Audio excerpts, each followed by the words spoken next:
Well, thank you for your patience. I guess it's appropriate on a session focused on why do bad things happen to good people that we'd have some technological issues to start the session. But my privilege to introduce Dr. Sharon Dirckx to you this evening. Sharon has an expertise in neuroscience. She actually did her doctoral studies in brain imaging in Cambridge, and from there has taken her passionate interest in science and the natural world and combined it with her theological reflection and her Christian faith, and has spoken and written extensively on the topic that we're engaging this evening. Back in 2013, Sharon published this book, Why? Looking at God, Evil, and Personal Suffering. It's been revised and expanded amid the pandemic in 2021. And then in 2019, she wrote, Am I Just My Brain? With that background in neuroscience that she has. And then just this year, in February, Broken Planet was published. Is there a God? Then, if there is a God, then why are there natural disasters and diseases? So it's great to have you tonight from the Oxford Centre of Christian Apologetics. Sharon, lovely to have you. Could you give her a warm St. Ives welcome? Yeah.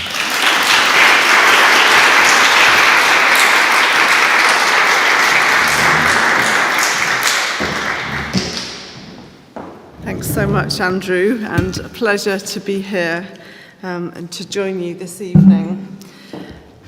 And we have lots to think about and to talk about together.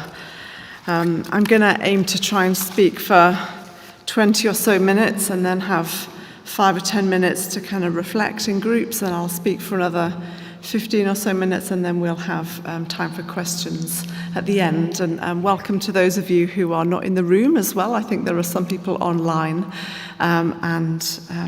so I hope that you feel connected and engaged as well. So we're looking at the question, why do bad things happen to good people? And of course, we only have to turn on our TV screens for a few seconds to be inundated of stories and news feeds that tell us about wars and tribal factions and abductions and shootings and refugee crises and human trafficking and racial violence and so on. On this topic, there is no shortage of material. We know that the war in Ukraine has been going on for well over a year.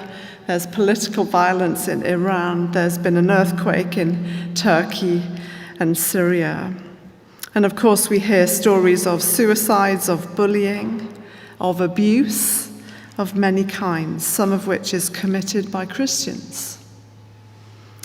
And then, of course, there are illnesses such as cancer, dementia, Alzheimer's, depression, anxiety, stress.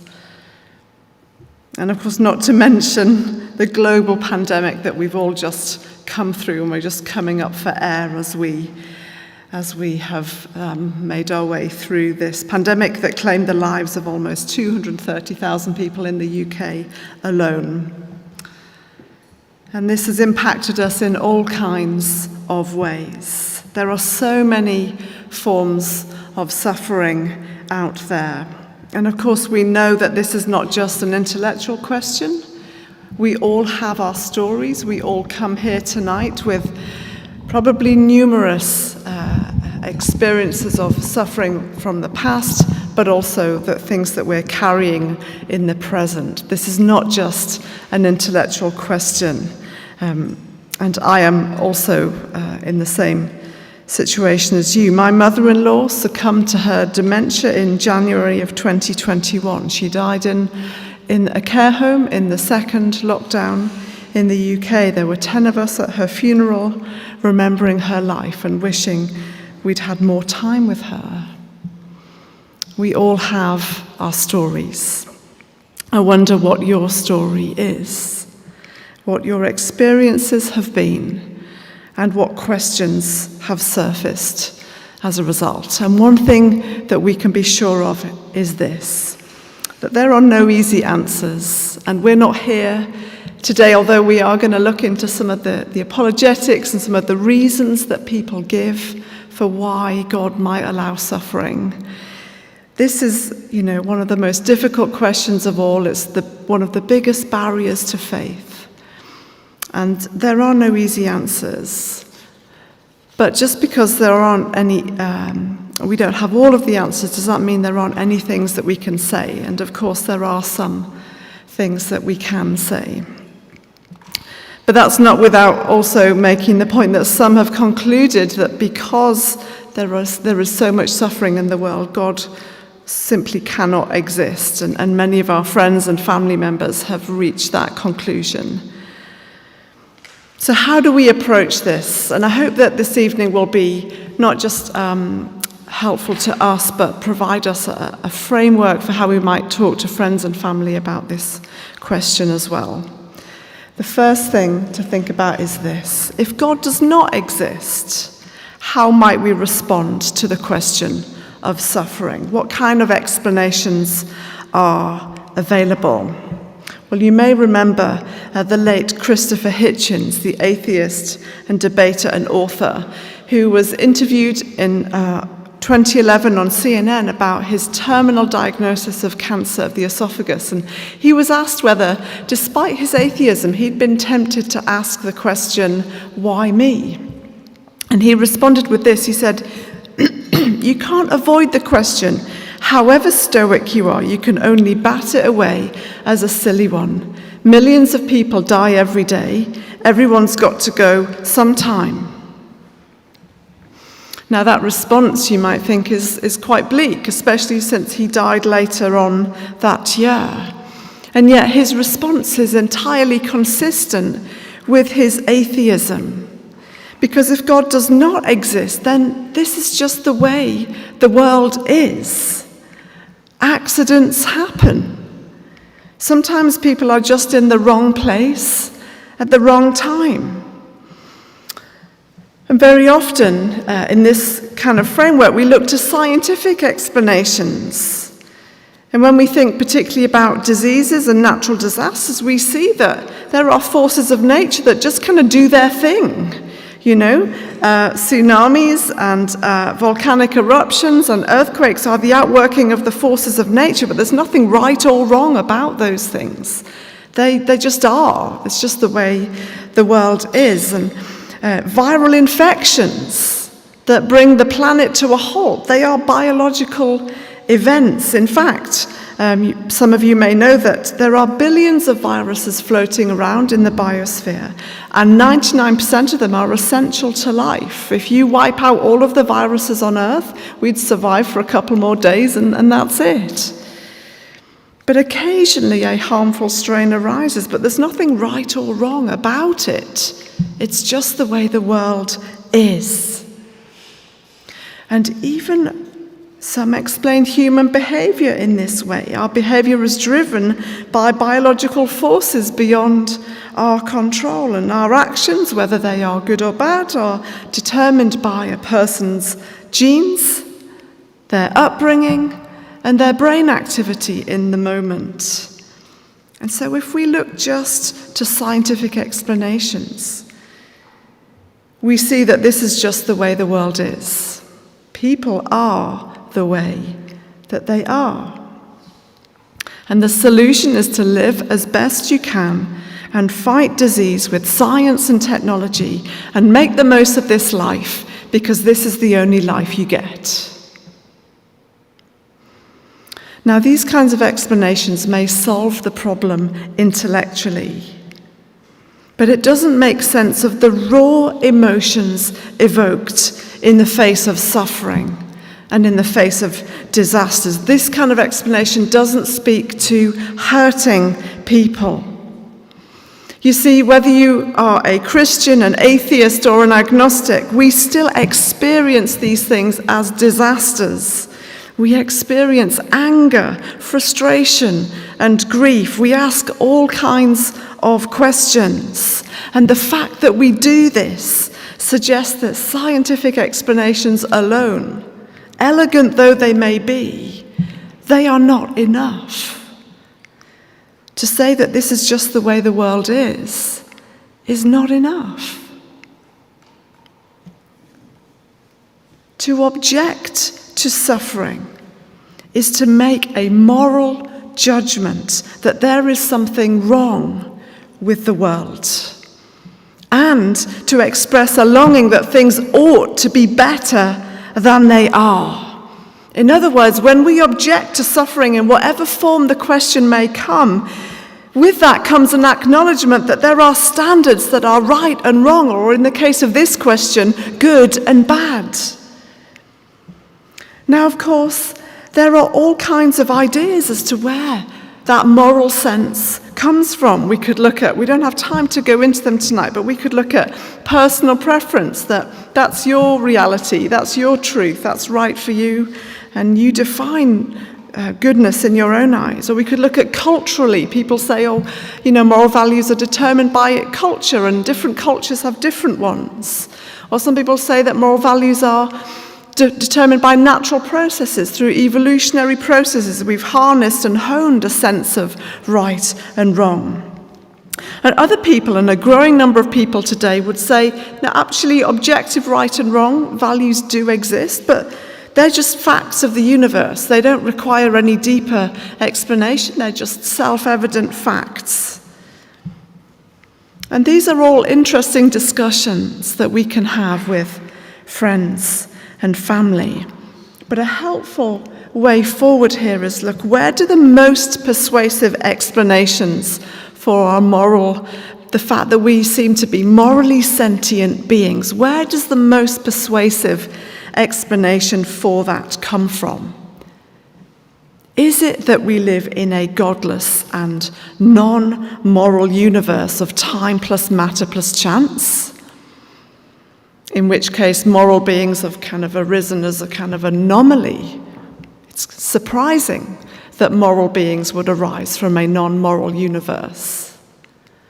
Or is it more persuasive to say that actually we are morally sentient because we've lived in a moral universe all along? Because God exists, and God is good, and he defines the ultimate standard of goodness in this world. You see, the Christian faith is able to speak right to the heart of the question of suffering. It does not ask us to ignore our pain or explain it away or give people a set of spiritual exercises to transcend their reality into a better state of being. It actually provides you with a framework for making sense of it.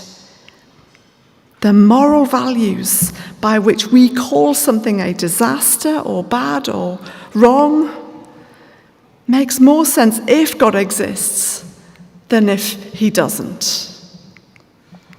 Because the material world has been brought into being by a good God, but something has also gone wrong, giving rise to evil. In other words, we live on a broken planet. And so it's ironic that some reject the possibility of God saying if he existed, he would do something about suffering.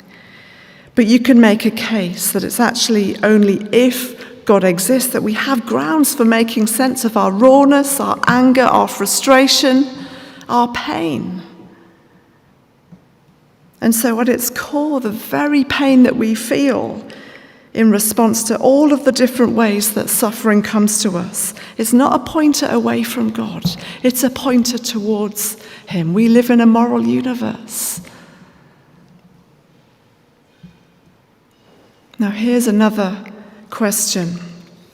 And you see the questions on suffering come in different forms. There's like a suite of them. And it's good to have thoughts and responses to the different forms of the question. Here's one. If God is so loving, why is there so much suffering? Notice that this question doesn't ask whether or not God exists. It asks, what is he like? What kind of God do you believe in? What kind of God would enable and allow the world that we find ourselves in? And many people's objections to God are getting at his moral character, let alone our moral character. They're actually addressing, what kind of God do you believe in?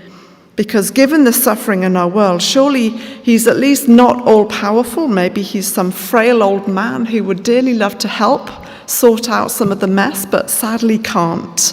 Or he's not good, he's malevolent, picking people out for punishment. Or maybe it's even worse than that. He has favorites. Some people get an easier life, others get a harder life. And he could do more to help, but chooses not to. This question really gets at the heart of what kind of God are we even talking about? Is he loving, really? Well, here's a question. How exactly is love expressed? What is the context in which genuine love can be expressed? Well, the context in which genuine love can be expressed is one of freedom. I'm able to tell you that my husband of 22 years, 21, 22, oh dear, I need to know. Anyway, proposed to me 3 times. Not an easy time for him. The second and third were pretty close together. The third one was actually just to double check that the second one was definitely a yes, because the first one definitely, well, it was a yes followed by a no and a gap of a few months.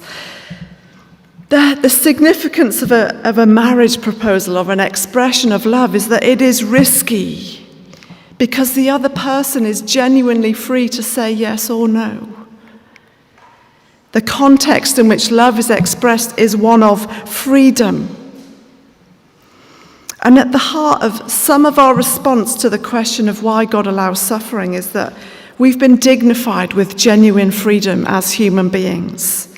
To choose how we live, to choose who we follow, to choose ultimately who we worship. That's part of what it means to be made in the image of God, that we've been given freedom. We're free beings. But the flip side of that is people can use their freedom for good or ill. They can use it to make great decisions and really terrible ones. And some of the suffering in the world, not all of it, but some of it comes down to how we use our freedom. But the freedom itself is a good thing, ultimately, because otherwise we'd be automatons, we wouldn't be free, we wouldn't be able to live meaningfully. Of course, some people say, well, couldn't God have made a world in which we have freedom, but still could prevent bad things from happening? And of course, there we enter the mental gymnastics of trying to imagine other possible worlds. I've included here a response by C.S. Lewis from the Problem of Pain, in which he says, somewhere along the line, if God decides to create a world in which there is genuine freedom, then he's kind of committed to the outworking of that. He can't both give freedom and withhold it at the same time. And C.S. Lewis, I'll leave you to read that quote, is essentially trying to make this point. Of course, we don't want to give overly simplistic answers to a really deep and mysterious and raw subject. But somewhere in the mix, as part of how we respond, is that we've been made free beings, and how we use our freedom sometimes brings about suffering in our lives. And sometimes we even use our own freedom and we bring suffering in the lives of other people. A final question before we break briefly. Is God punishing me? I actually think that when we're speaking to someone that isn't a Christian, it's really important to address this, because their go-to, and maybe sometimes they've never even thought about the existence of God until something really bad happens, and their go-to is, there's something that I've done that God is trying to teach me a lesson. Am I being punished? Is God punishing me? Even as Christians, we can sometimes, slightly under the radar, kind of do this to each other as well. We've got such a very well-intended phrase, things happen for a reason. And we know that Paul says in Romans that God works all things together for the good of those that love him. But at the same time, there's something deeply mysterious. Sometimes we don't see the reason until much later. And there are some tragedies on earth for which we will never see the reason this side of eternity. And it's a journey of trusting God and walking with him. And when we say things happen for a reason, that can lead to a real sense of isolation in the person that is suffering. Because now they've got two things to do. They've got to figure out the reason that this is happening and the original suffering to cope with. Of course, the question of suffering, it's very comforting to know that this is addressed in chronologically the oldest book of the Bible, the book of Job. And again, we see, and you'll have seen in your journey through the Psalms, that the Bible does not shy away from this problem of suffering. It provides a voice to those who are going through heartbreak and tragedy and depression and all kinds of troubles. And we see in Job's story that a man who is, well, if there is such a thing as a good person, he is it. He is an upstanding man in his society, but terrible things happen to him, to his business, to his children. They are all killed, and to his own health as well. And of course, Job's friends visit him, and they're great. They are the most comforting for the first week when they say nothing. And sometimes there's something very profound in silence, in capturing the magnitude of someone's suffering and the mysteriousness of it. And then they try to show Job, they start to speak, and they try to show him how he must have done something wrong. And it's a painful conversation to read, isn't it? And I have included here the drawing from the 19th century artist William Blake depicting the scene of Job being rebuked by his friends in his suffering. And of course, God speaks at the end. He questions Job and he speaks to Job's friends and he says, "I'm angry with you because you have not spoken the truth about me." Job is not suffering because of personal sin. He is not being punished or disciplined in some way in this situation. His suffering is happening because good and evil are at work in the world. And as the reader of this book, we have the advantage of a perspective that Job himself doesn't have. But we see that there is God and there is Satan and there's a conversation and there's something deeply mysterious. But Job himself never gets to see that, never gets to find that out. And so the notion of punishment or things happen for a reason, I think we have to start further back than that and say that we live in a world in which good and evil are at play. And everyone is caught up in that brokenness. But as we read the Gospels, as we read the Bible, we don't see a God that singles out individual people for punishment to teach them a lesson. Yes, we suffer the consequences sometimes of our own sin, but that's different from God sending a divine lightning bolt from heaven. Of course, we might come across the idea of punishment today through the principle of karma, which is something that's in popular kind of language, isn't it? The Eastern view that suffering in this life is caused by deeds in a previous life coming to bear on the present, often captured by the expression, what goes around comes around. And karma says that individuals are responsible for whatever life throws at them in the present, and they must work on themselves in the hope that the next life will be better. But Job gives us a very different perspective. It shows us that God exists, but evil is also real and has impacted the good world that God has made. And we see this on many different levels in this book. We see it firstly through human actions, through the raiders that come and attack Job's business and his cattle and so on. We see it through human biology, that Job becomes very ill physically. And we see it through the forces of nature, the storms that sweep through and the fires and the storm that caused his the building that they were in to collapse and they all die. And so we see the impact of evil through human actions into human biology and in the forces of nature. Now there's so much more that we could say on all of those things. And I don't really have time to go into natural disasters in any greater detail this evening. But I guess big picture, this book is, one of the things that this book is showing us is that Job's suffering is not a personal punishment from God because of some sin that he has committed. It is a consequence of living in a broken world, a world in which there is a spiritual battle between good and evil. So I'm going to pause there for a few minutes. I'm going to ask you to break it. Oh, I seem to have missed off the discussion slide, but essentially want to take a break and break for into groups that maybe just around your tables, maybe no more than 4, because then it becomes harder to contribute in just a 5-minute window, which I'll give you. Essentially, what has been helpful so far? What's been challenging? What questions does this raise for you? What's been helpful so far?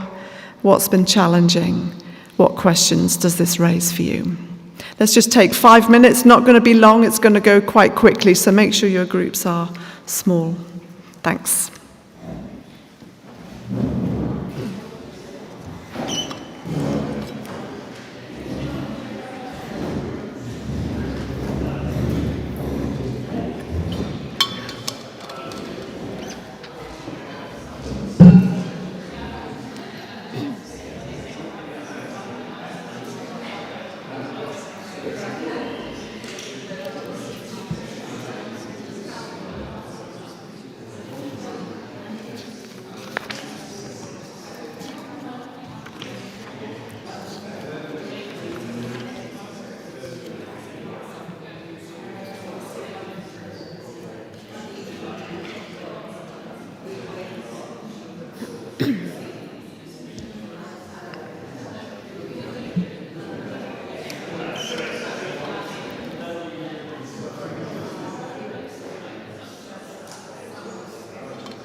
Okay, just one more minute.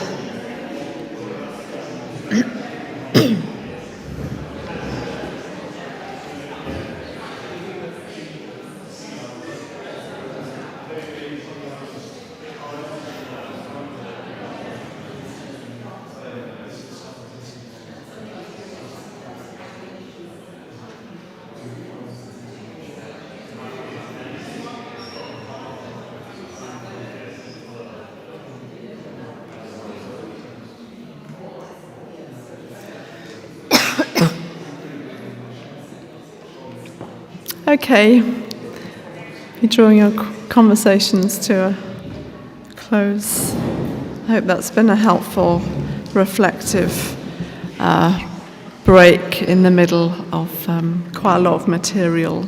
I'm not going to speak for as long in this second half, just 10 or 12 minutes. And I'd like to look at the question, does God care about my suffering? This is another kind of question that sometimes people ask, sometimes we ask. And actually, when we are suffering, sometimes there can be a great sense of solidarity in being around others that have had a similar experience. Not that two experiences are identical, but there's sometimes a sense of solidarity that can be comforting. And what about God? What does he like to be around when we are suffering? Can he relate? Does he care? Why doesn't he make himself more obvious? Why does it sometimes feel like when we are suffering that he is so distant? Why doesn't he kind of show himself more obviously? And I was reminded of the New York Times best-selling author and podcaster Brené Brown, who released a video that's received 19 million views over the last 9 years on the difference between sympathy and empathy. And she says that when someone's in a deep hole or a pit and they shout from the bottom and say, "I'm stuck, it's dark, I'm overwhelmed," the sympathetic person calls out suggestions from the top of the pit. Maybe sometimes they call out cliches.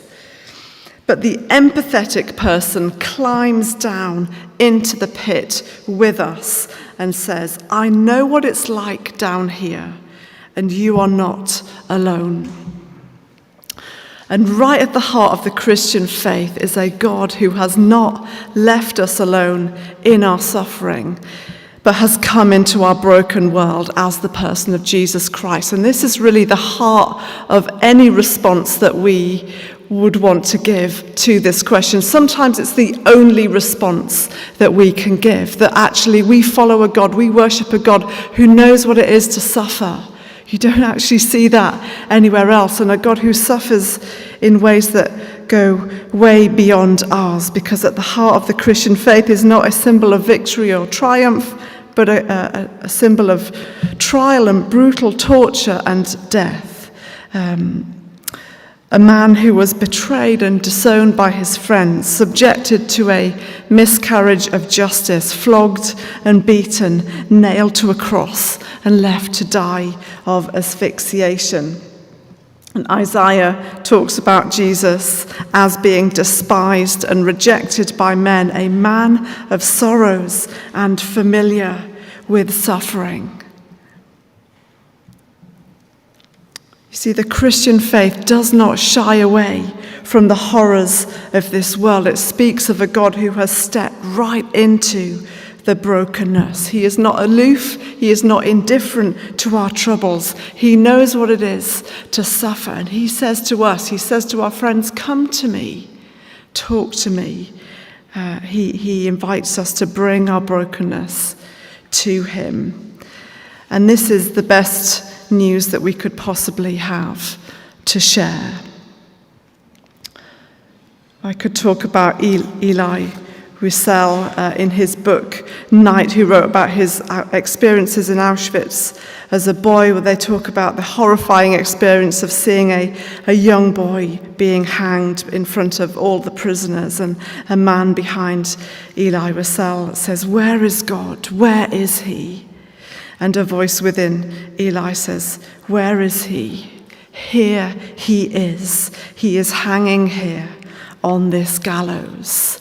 The Christian faith speaks of a God who has entered right into the human plight, right into the human condition. He hasn't just sent us a set of instructions of how to get through the trials that we face. He has come to be with us as the person of Jesus. And yet, he hasn't just suffered like us. He's also suffered for us. We're told that somehow his death 2,000 years ago benefits us. But why was that even necessary? Just almost a year ago to the day, I was at a Billie Eilish concert at the O2 Arena in London. The only reason I would find myself at such a venue is because I have a 16-year-old daughter. But I actually really enjoyed it, and halfway through, Billie and her brother Phineas said, "We'd like to share with you a new song that we've just written." And so there was just the two of them on stools in the middle of the stage, and brother on guitar. And here are the words. "I don't want to talk right now. I just want to watch TV. I'll stay in the pool and drown so I don't have to watch you leave. I'll put on Survivor just to watch somebody suffer. Maybe I should get some sleep. Sinking in the sofa while we all betray each other. What's the point of anything? All of my friends are missing again. That's what happens when you fall in love. You don't have the time. You leave them all behind. You tell yourself it's fine. You're just in love, and I don't get along with anyone." And then she said this, "Maybe I'm the problem. Maybe I'm the problem." And then she said, "Sing with me." And so she invited the whole arena to sing, "Maybe I'm the problem." So there we were, 21,000 people all saying, "Maybe I'm the problem." And I said, "God, what's happening?" All of these people are acknowledging something that is so hard to get to in conversation with people, that we might have something to contribute to the problem of suffering and evil in this world. It was the Russian novelist, philosopher, and historian Alexander Solzhenitsyn that said that the line separating good and evil passes not through states, nor between classes, nor between political parties either, but right through every human heart and through all human hearts. Sometimes the problem is people. And our question, why do bad things happen to good people, can give the impression that people are blameless in this world and that bad things merely happen to them. But in reality, we are capable of compassion and narcissism, of kindness and cruelty, of wise words and actions, but also really terrible ones. Is there anything that can be done about this problem? Well, karma says that if you mess up, you pay. What goes around comes around. Jesus Christ says, if you mess up, I will pay for you. There is only one truly good person that has ever existed, one person who never contributed to the problem of pain, but to whom truly bad things have happened. Jesus chose to carry the full weight of the world's evil all the way to the grave and out the other side, so the weight of the evils that we face can be lifted off of us. Jesus absorbed evil, took it to the grave with him, and he did this so that you and I and our friends and our family can have life, so that the evils that we face in this world need not absorb and overwhelm us, so that it doesn't have the last word. Jesus has the last word. You see, Jesus hasn't just come to be with us in our suffering. He didn't just climb into the pit. He actually lowered himself into a pit deeper than anything that we can ever imagine. And he did that to restore us and to rescue us so that we can walk in life and light. And we see, oh, it's not on here, but I have a slide. Oh, here it is. Sorry, they're in a different order. No, it's not that one. Never mind. Isaiah 53 again, that he was pierced for our transgressions, crushed for our iniquities. The punishment that brought us peace was on him. And by his wounds, we are healed. By his wounds, we are healed. I spoke to a mum a couple of weeks ago that said, the number of children walking around with scars that they will now carry for the rest of their lives because of self-harm. It's like talking about who bites their nails. It's so common. And here we have these amazing words that say, by Jesus' wounds, we are healed. His risen body carries scars. Ours will not be, because of what he did on the cross, because by his wounds we are healed. And so we see the Christian faith doesn't offer us a quick fix for suffering. It doesn't offer us a pain-free life. In fact, we may suffer more for being a Christian than if we are not. But it provides a framework and a voice to be real about our pain and to bring it to God. He promises to be with us in it and at work through it. A final question before we finish. Why doesn't God do something about suffering once and for all?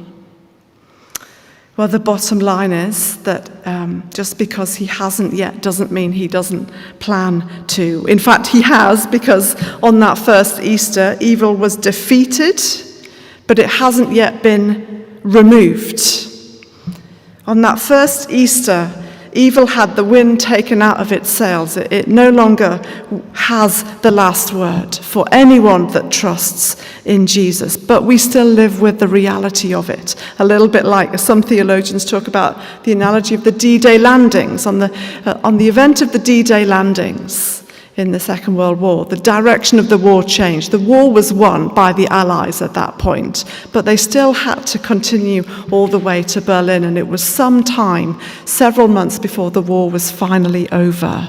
And this is the season that we are living in, where evil has been defeated, but we still need to fight until it's removed altogether.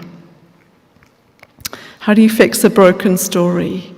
Some of our stories are so broken. Some of them are getting worse. Well, Eastern religions say there are repeating stories, and if you suffer in this life, it is because of deeds from a previous life that have come to bear, and you need to work it off. Work hard on yourself. Atheism says everyone has their story. You can't fix it as such. You can just throw science and technology at it and hope that we can improve life slightly. The Christian faith says you fix a broken story by embedding it in a much bigger story in which good wins, in which evil and the suffering it causes loses. A story in which there will be ultimate justice, where there hasn't been justice in this life. If there is no God, then all kinds of evils will go unchecked. But if God exists, there will be justice. This is not the end of the story. It's not finished yet. And as we know from in the middle of Job's suffering, in the middle of all of these conversations with unhelpful things being said by his friends, Job says something extraordinary. He says, I know that my Redeemer lives, and that in the end he will stand on the earth. And after my skin has been destroyed, yet in my flesh I will see God. I myself will see him with my own eyes. I and not another. This is not the end of the story. One day there will be no more crying, grief, sorrow, pain, and God will do something extraordinary. It says that he'll wipe away every tear from our eyes, an incredibly tender act. I wonder how long that will take. So many tears, so much pain. But there is hope. And so if Jesus died and rose again, which we believe he did, this means we are not alone in our suffering. There is strength we never thought we had. There is forgiveness for the past. There is comfort in the present. And there is hope for today and tomorrow. And this is available to us. It's available to our friends. It's available to those we are praying for to come to know Jesus for themselves. why don't I finish there, and I think we'll go into a time of questions. Thanks, Andrew.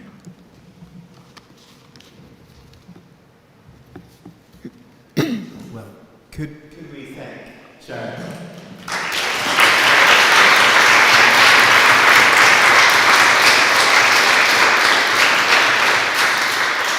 And thanks very much to those of you who are watching on Zoom. And you can text your questions into the Zoom chat. Beth, the facilitator there, will WhatsApp them to me, and I'll ask them here, and you'll get to hear the answer. We'll start in the room here. If you have a question for Sharon based on any part of our talk, either before or after the break, just raise your hand. I'll bring the mic to you, and you can share your question. Those online will be able to hear, and Sharon will be able to answer. So just raise your hand if you want to ask a question. Fern.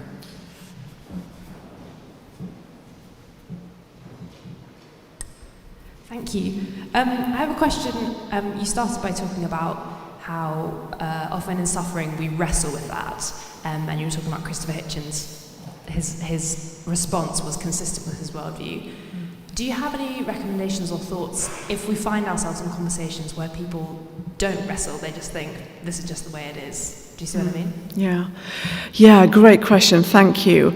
I find the more concrete and real we can get in that conversation, the more helpful it is, because I think that it was Francis Schaeffer that said you do reach a point where people cease to live what they say they believe, and it's at that junction that the conversation can open up, and it's so perhaps asking the person, well, what if it was you? What would be your response? Or what if it was your child or sister or parent or close friend? The more personal you can get, the more they may be kind of less likely to be abstract in their thinking about the world in general and actually their own life, because it's often when it comes to our own door that we then become much more passionate about the world and the kind of world that we live in. Yeah, thank you for the question. Very helpful. Another question? Anyone else?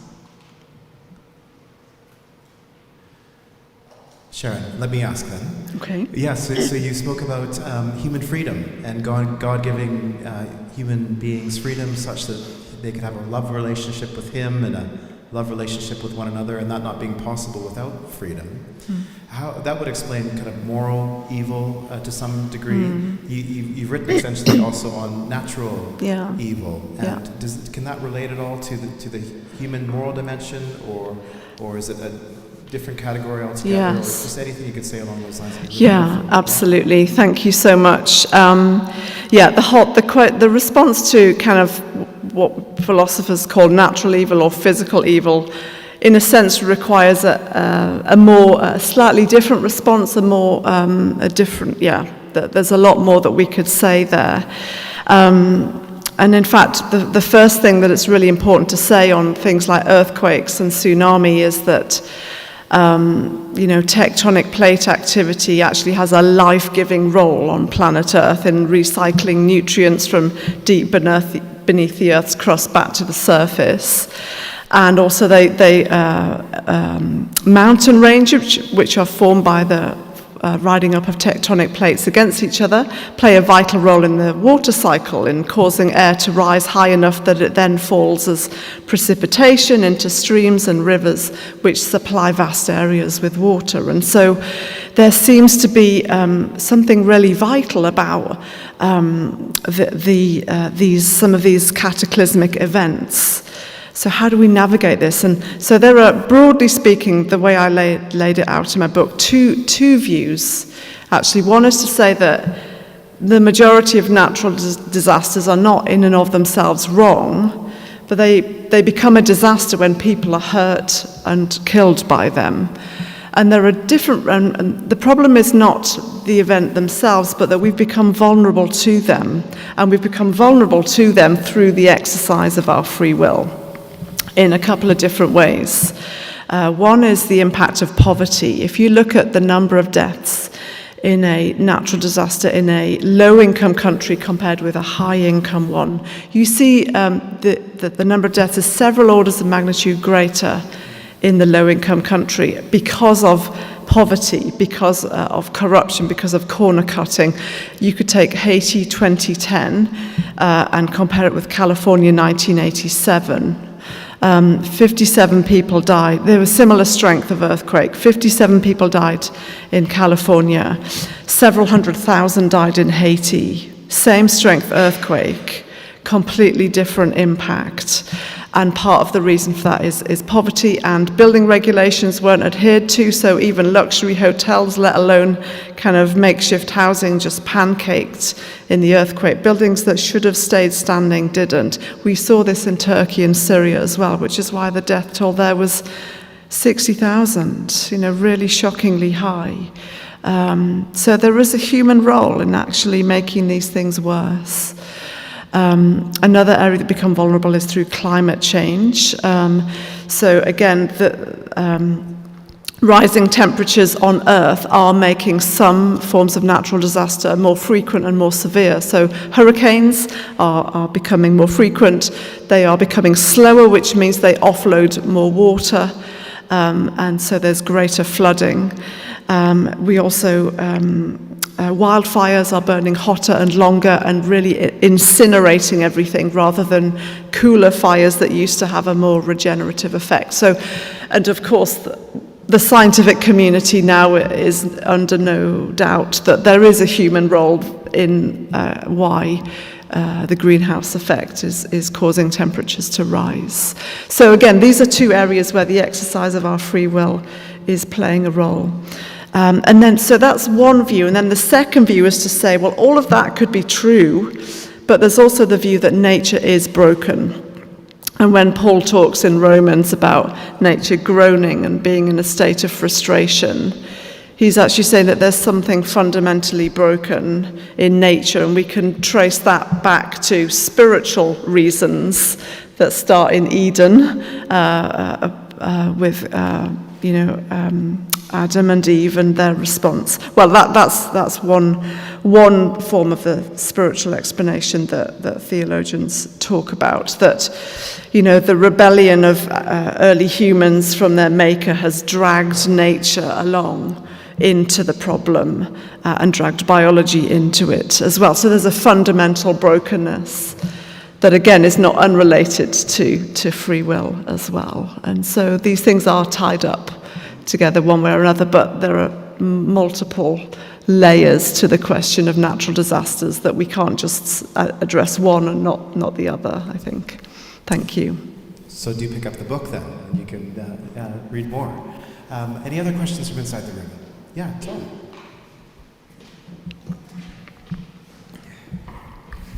Do you believe this is also a condition about human heart and a human experience with good and evil, other than just things like natural disasters or things like tsunamis or things that are just in the net? Sorry, could you say that again? Did I understand correctly, you're asking, Tom, whether there's also problems within the human heart and not just out in the natural world with natural, is that what you were asking? Yeah, absolutely. That's a really important. Do you mean in relation to natural disasters, or just in parallel as we think about this? Yeah. Yes, absolutely. And I think that, so part of how we try to respond is to say that we do live in a world in which there's brokenness on many levels. Firstly, because of how people behave and treat each other, and some of the suffering that we experience is because of moral evil. But that's not enough to explain things like genetic diseases, childhood cancers, and natural disasters, and so on. There we're looking at something that's physically broken in the world. How do we make sense of that? And again, that's what I unpack in my book, Broken Planet. So I think, as we approach this question, we kind of need a multifaceted approach. I don't think any one answer on its own is enough. I think there are different layers to this as I've reflected over the years. But yes, absolutely, human beings have a role to play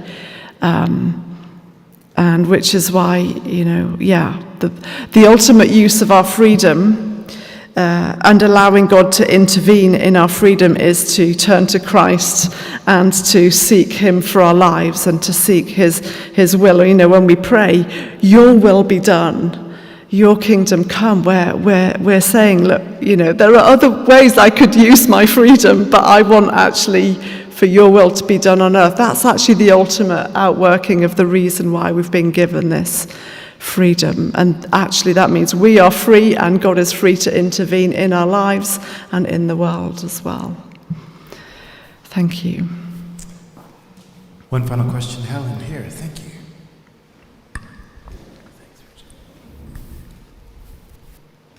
How might you go about answering the kind of perception that some people appear to suffer more than others? Sort of suffering appears sort of very unfair in its distribution. I think that's a really important question. And I think that it's true. I think some people do seem to have a harder life than others, and for some people it's because they just got off on the wrong foot. As in they just weren't given a good starting set of conditions, people that are growing up in just struggle and wrestle but I think that's nothing, not their fault. It's the kind of the situation that they're in. So, what am I saying? I think that some people do have a harder life. I really do, and I think there's something deeply mysterious about this. It doesn't seem fair.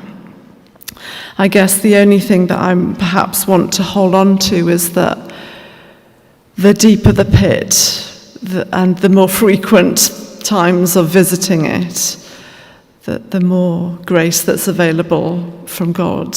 Maybe there are some, I don't want to give a flippant answer here either, but I think that God is, the extent that we need him, God is there. And I think suffering, if nothing else, reminds us of our need for God. I think my prayer life does get deeper when I'm struggling. I think that is a reality. Of course, to someone that doesn't believe in God, where do you go with that? And that raises the question of how we are around people that seem to have a harder deal than others. And I think this sense of finding a way to climb down the ladder into the pit with them and sit with them and say nothing if necessary, pray hard, listen hard, show compassion, show them that they are listened to and heard, point them to Jesus when the time is right, and know that he can bring a comfort that no human person can bring, and that is real, and that does make a difference, and it can actually turn people around, turn situations around. But I think there's something deeply mysterious about this life, and there are some things we won't fully understand until eternity, when we can see the bigger picture that God obviously sees. But what we can definitely say is it's not a punishment. It's not that they've done something to deserve it. Of course, sometimes you can get into a cycle of really terrible choices, and that can sometimes be why.